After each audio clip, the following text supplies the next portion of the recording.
स्वर्ण मंदिर सिख धर्म का सबसे पावन और प्रमुख धर्म स्थल है।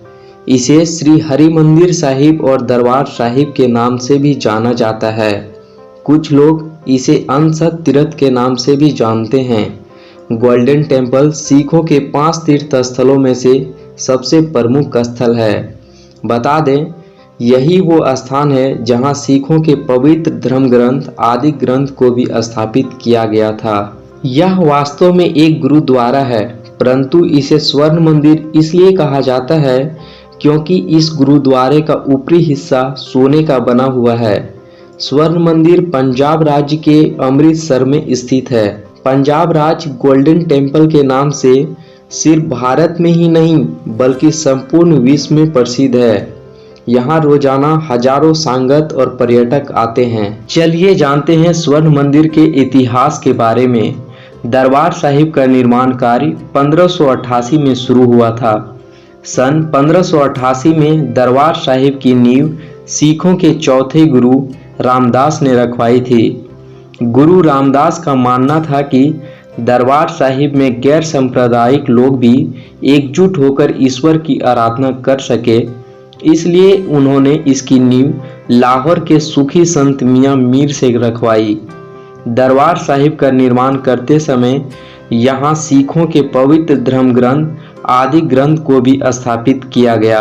निर्माण होने के बाद दरबार साहिब को नष्ट करने की कोशिश कई बार की गई और कुछ लोग सफल भी हुए, लेकिन वो कहावत है ना, मुद्दत लाख बुरा चाहे तो क्या होता है, वही होता है जो मंजूरे खुदा होता है। इसी बात को भक्तों की श्रद्धा ने सच कर दिखाया।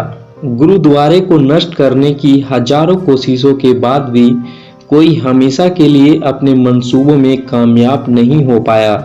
इसे जितनी बार तोड़ने की कोशिश की जाती थी, उतनी ही बार इसे फिर से बनवा दिया जाता था। 19वीं शताब्दी में अफगान हमलावरों ने दरबार साहिब का बड़ा हिस्सा नष्ट कर दिया था। फिर इसे महाराजा रंजीत सिंह ने बनवाया। उन्होंने न सिर्फ गुरुद्वारे का निर्माण करवाया, बल्कि इसके ऊपरी हिस्से को सोने की परत से भी सजवाया। तभी से इसे स्वर्ण मंदिर भी कहा जाने लगा। स्वर्ण मंदिर के चारों दिशाओं में गेट बने हुए हैं, जिससे ये पता चलता है कि यहाँ कोई भी जाति या धर्म के लोग गुरुद्वारे में आ सकते हैं।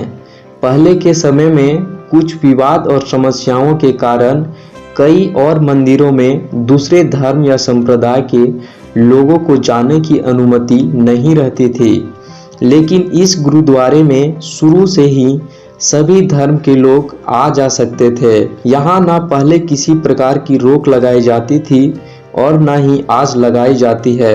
स्वर्ण मंदिर का इतिहास यहाँ गुरुद्वारे के दीवार पर भी देखा जा सकता है। चलिए अब हम आपको स्वर्ण मंदिर के अकाल तख्त के बारे में बताते हैं। अकाल तख्त का निर्माण 1606 ईस्वी में किया गया था। ये अकाल तख्त आपको गुरुद्वारे के बाहर निकलते ही सीधे हाथ में देखने को मिलेगा। अकाल तख्त का मतलब है कई काल में परमात्मा का सिंहासन। यहाँ पर सिख कम्युनिटी से जुड़े कई जरूरी फैसले लिए जाते हैं। सिखों के सब तख्तों में से अकाल तख्त सबसे पहला तख्त है। इसे गुरु गोबिंद सिंह ने, जो कि सिखों के छठे गुरु थे, उन्होंने न्याय संबंधित मामलों पर विचार करने के लिए बनाया था।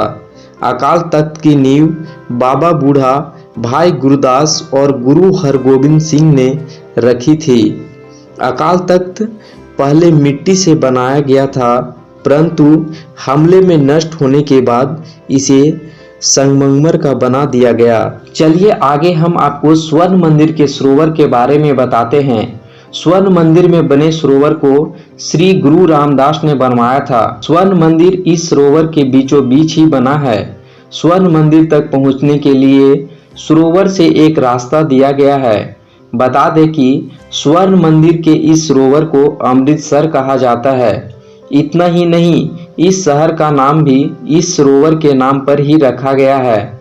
सिख धर्म में ये मानना है कि सरोवर में स्नान करने से आपके सारे दुख दर्द दूर हो जाते हैं, इसलिए काफी दूर दूर से लोग यहाँ स्नान करने के लिए भी आते हैं। यहाँ दुख भंजनी बैरी नाम का स्थान भी है, जिसके पीछे की कहानी बेहद दिलचस्प है। कहानी कुछ इस प्रकार है कि एक बार एक राजा की 5 बेटियां थी। जब उस राजा ने अपनी बेटियों से पूछा कि तुम किसका दिया हुआ भोजन खाती हो, तो 4 बेटियों ने बोला कि पिताजी आपका दिया हुआ। लेकिन जब 5वीं बेटी से पूछा गया तो उसने कहा कि हम सभी भगवान का दिया हुआ भोजन खाते हैं और सब उसी की देन है। ऐसा सुनकर राजा क्रोधित हो जाता है और अपनी 5वीं बेटी का विवाह एक कोढ़ी व्यक्ति से करवा देता है और कहता है कि ये सब अगर भगवान का दिया हुआ है तो तुम अब से अपनी रोटी रोजी उसी भगवान के भरोसे रहो। राजा की बेटी होने के बावजूद भी अब उस लड़की को 2 वक्त की रोटी के लिए दर दर भटकना पड़ रहा था। एक दिन उसके पति और वो तालाब के किनारे बैठी हुई थी। तभी एक कौवा आता है और उस तालाब पर डुबकी लगाता है। तो उसका पति देखता है कि वो कौवा हंस बन जाता है। फिर वो सोचता है कि जब ये कौवा इस तालाब में डुबकी लगाकर हंस बन सकता है तो हमारे कोड़े क्यों नहीं ठीक हो सकते हैं। कौवे को देखकर वो भी उस तालाब में डुबकी लगाता है तो उसका कोढ़ी भी ठीक हो जाता है। बता दे कि ये वही तालाब है जिसमें आज स्वर्ण मंदिर स्थित है। कहते हैं यहाँ इस सरोवर में स्नान करने से सारे दुख नष्ट हो जाते हैं। पहले यह सरोवर बहुत छोटा था और यहाँ काफी बेरी के पेड़ हुआ करते थे। अब सरोवर को काफी बड़ा कर दिया गया है, लेकिन आज भी यहाँ किनारे पर एक बेरी का पेड़ मौजूद है।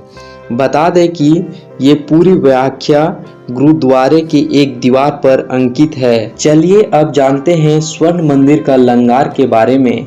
लंगार गुरुद्वारे में दिए जाने वाला भोजन को कहा जाता है। लंगार की प्रथा 25वीं सदी में सिखों के प्रथम गुरु नानक देव ने की थी।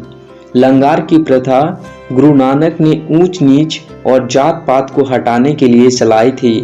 भगवान के घर में कोई छोटा या बड़ा नहीं होता, सब एक समान ही होते हैं। इसलिए लंगार में सभी लोगों को एक साथ बैठाकर भोजन परोसा जाता है। लंगार आपको स्वर्ण मंदिर में भी मिलेगा। यहाँ आप कभी भी किसी भी समय जाकर लंगार घर में भोजन कर सकते हैं।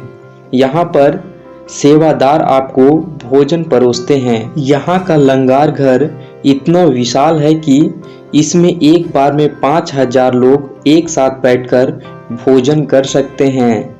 यहाँ पर रोजाना अनुमानित 30 से 40 हजार लोग भोजन करते हैं। भोजन की व्यवस्था शिरोमणि गुरुद्वारा प्रबंधक द्वारा किया जाता है। दोस्तों, कैसी लगी वीडियो हमें कमेंट करके जरूर बताना। वीडियो अच्छी लगी तो एक लाइक जरूर देना। चैनल आपने सब्सक्राइब नहीं किया है तो प्लीज चैनल को सब्सक्राइब करके बेल आइकन दबा देना। Thank you guys, take care.